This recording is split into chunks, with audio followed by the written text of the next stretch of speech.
Assalamu alaikum रहमतुल्लाहि व बरकातुहू। My name is doctor Zainab Arub and I am physiotherapist. आज जो मेरा आपके साथ लेक्चर है वो है सूरतुल हज की आयत नंबर 23 से लेकर आयत नंबर 29 तक। आज का लेक्चर बहुत ही खूबसूरत है। कल के लेक्चर में जैसे हमने जहन्नम की औलनाकियाँ पढ़ी, हमने जहन्नम की अजाब पढ़ी कि जो तौहीद और शिर्क में से शिर्क को सिलेक्ट करेंगे उनको अल्लाह ताला जहन्नम देंगे। और आज के लेक्चर में हम जन्नत के बारे में पढ़ेंगे कि अल्लाह ताला जन्नत किन लोगों को देंगे, और उसके अलावा अल्लाह ताला मस्जिद हरम के बारे में हम पढ़ेंगे कि उस पर हमारा क्या हक़ है और उसकी हिफाजत का किस पे फ़र्ज़ है और किस तरह फ़र्ज़ है। तो स्टार्ट करते हैं। नहमदुहु व नुसल्ली अला रसूलिल करीम, अम्मा बअद, फ़अऊज़ु बिल्लाहि मिनश शैतानिर रजीम, बिस्मिल्लाहिर रहमानिर रहीम, रब्बि इश्रह ली सदरी व यस्सिर ली अमरी वहलुल उक़दतम मिन लिसानी यफ़क़हू क़ौली, रब्बि ज़िदनी इल्मा। बिस्मिल्लाहिर रहमानिर रहीम। स्टार्ट करते हैं आयत नंबर 23 से। जैसा कि हमने पहले पढ़ा, जैसे कि हमने कल के लेक्चर में जहन्नम की औलनाकियों के बारे में पढ़ा था, तो आज के लेक्चर में हम लोग जन्नत के बारे में पढ़ेंगे। देखिए, कुरान बहुत बैलेंस किताब है, बहुत ही खूबसूरत किताब है, ये आम किताबों जैसी नहीं है।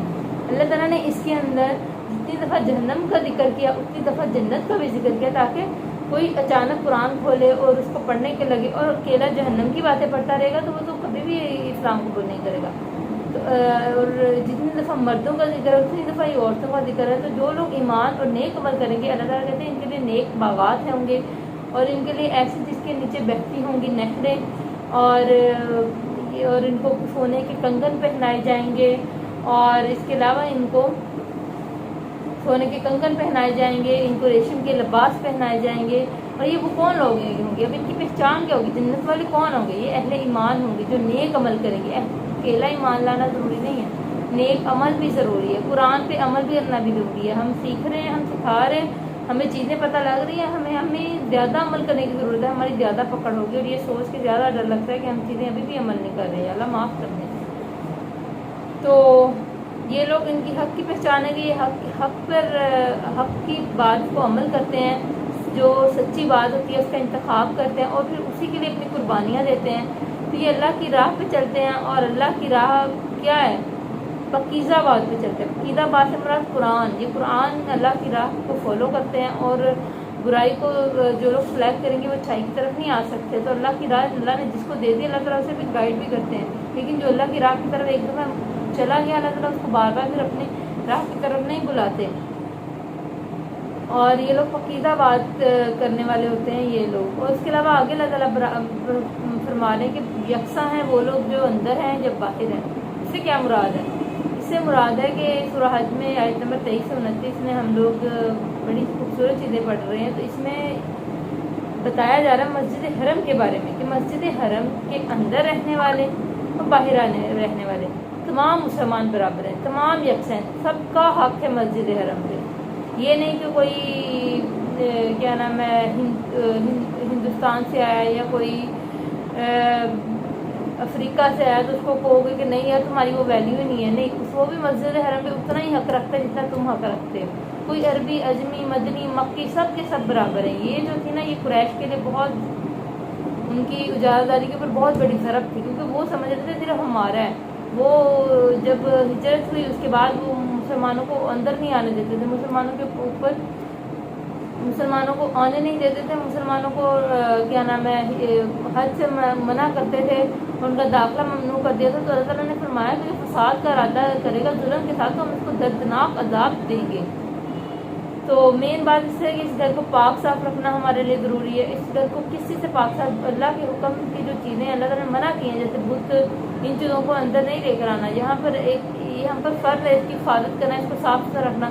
ये सऊदी हुकूमत हम कहेंगे वो नहीं साफ रख रही है, उनकी जिम्मेदारी के लिए नहीं है, हमारी भी जिम्मेदारी है। तो अगर सऊदी हुकूमत कुछ गलत कर रही है तो हमें जाके उनकी पकड़ करनी है, क्योंकि ये उनका घर नहीं है, ये हमारा भी घर है। तो मस्जिद हराम पे सब मुसलमानों को उतना ही हक़ है। इसी तरह अगर कोई बैरूनी ताकत मस्जिद हराम के ऊपर हमला कर देती है तो सब मुसलमानों का यकसा हक़ है कि मिल बैठ के जाके सब जिहाद करें और मस्जिद हराम को बचाएं। हरम में फसाद का खदशा हो तो तमाम उम्मत पे फ़र्ज़ है कि बैतुल्लाह पहुँचे। मामूली सी फसाद भी वहाँ पे मना है, वो भी काबिल गिरफ्त है।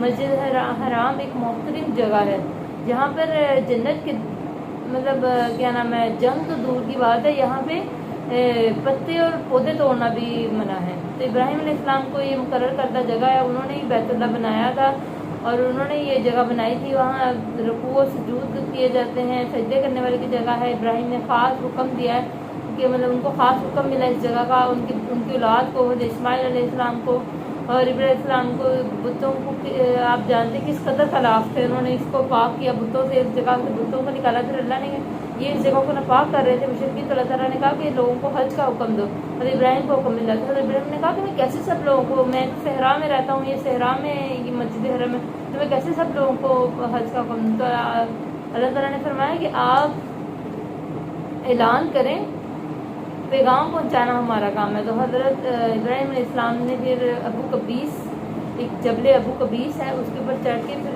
انہوں نے اعلان کیا تھا، تو لوگ جو پھر آنے لگ گئے تھے حج کے لیے۔ تو یہ اس بات سے سمجھ آتی ہے کہ نیچر ڈیپینڈ کرتی ہے، یہ نہیں ڈیپینڈ کرتی کہ آپ کس قسم کا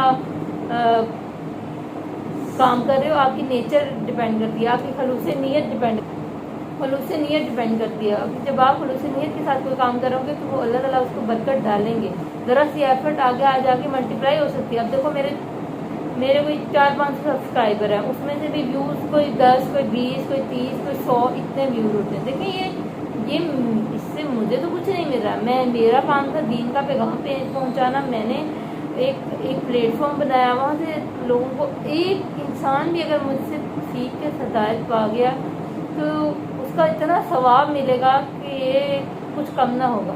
اس لیے اپنی ایفرٹ کرتے رہیں، اللہ تعالیٰ اس ایفرٹ کو انشاءاللہ ایک دن ملٹیپلائی کریں گے، لیکن ہمت نہیں ہارنی۔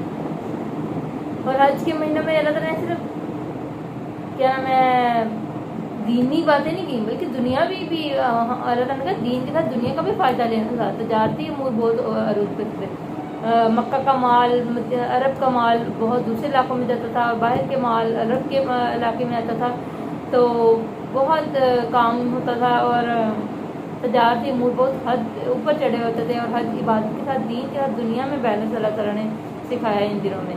تو اس کے علاوہ جب دوسرے کام میں اوقات کا بہت ضروری ہے، اس طرح دین کے کاموں میں بھی اوقات اور مہینوں اور ان کی بہت ویلیو ہے۔ دیکھیں اگر اوقات کا، مہینوں کا، دنوں کا سمجھ نہ آئے تو ہمیں کیسے پتہ لگے کہ آج عید ہے، عید الفطر ہے، کیسے پتہ لگے آج عید الاضحیٰ ہے، ہم نے قربانی دینی ہے، کیسے پتہ لگے محرم کے خوبصورت دن جا رہے ہیں، 9-10 محرم کے فضیلت والے دن آئے ہوئے ہیں، کیسے پتہ لگے گا کہ شعبان کے خوبصورت دن آئے ہوئے ہیں، کیسے پتہ لگے گا رمضان گزر رہا ہے۔ تو یہ ان چیزوں کی بہت ویلیو ہے۔ تو اس کے علاوہ اللہ تعالیٰ آج کے بہت سارے احکامات ہیں، احکامات سے بھرا آج کا لیکچر ہے۔ تو آج الگ کے لیکچر میں اللہ تعالیٰ یہ بھی حکم دے رہے ہیں کہ اللہ کے نام کے ساتھ ذکر کرو، اللہ کے نام کے ساتھ، کیونکہ زمانہ جاہلیت میں لوگ قربانی اپنے بتوں کے نام کی دینے لگے تھے یا کسی اور کے نام کی۔ دیکھو صحابہ کرام کے نام پہ بھی قربانی نہیں دی جاتی، اللہ تعالیٰ کے نام پہ ہم قربانی کر سکتے ہیں۔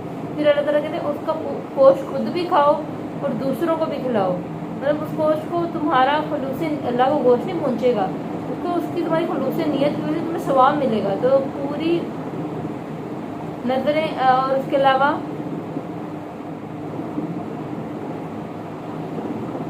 آگے اللہ تعالیٰ فرماتے ہیں کہ اپنی پوری کرو نظریں اور طواف، مطلب اگر تم کوئی نظر مانگتے ہو، کوئی نوافل مانگتے ہو کوئی اللہ تعالیٰ سے، تو یہ پوری کرو۔ کوئی صدقہ دینا ہے، اللہ تعالیٰ کیا تمہیں صدقہ دوں گا تو صدقہ دو،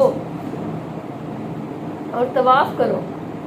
حج کے دوران بال بھی بڑھ جاتے ہیں، میل کچیل ہو جاتی ہے، انسان گندا ہو جاتا ہے عبادت میں، لیکن اللہ تعالیٰ کو اتنا اچھا لگتا ہے انسان پہ، اللہ تعالیٰ اینڈ پہ کہتے ہیں کہ چلو تم صاف کرو، نہاؤ دو، اپنے بال کٹواؤ، تو بڑا خوبصورت ایک عمل ہو جاتا ہے۔ تو بیت اللہ جو ہے یہ ابراہیم علیہ السلام کا گھر ہے، اور اس پہ کسی اور کی اجارہ داری کبھی نہیں ہو سکتی، اس سے کوئی غالب نہیں آتا، یہ اللہ کا گھر ہے، تو اس لیے اس کو عتیق کہا گیا ہے۔ اور قول ہے، پتہ نہیں حدیث ہے یہ قول ہے، یہ کلیئر نہیں ہے، لیکن ہے کہ کعبہ کو عتیق اس لیے کہا جاتا ہے کیونکہ کوئی غالب نہیں آ سکتا، حتیٰ کہ یجوج ماجوج کی قوم بھی اس پر قابو نہ پا سکے گی، ان کے بعد بھی اس پہ طواف ہوتا رہے گا، حتیٰ کہ قیامت کے نزدیک بالکل قریب اس کو گرا دیا جائے گا۔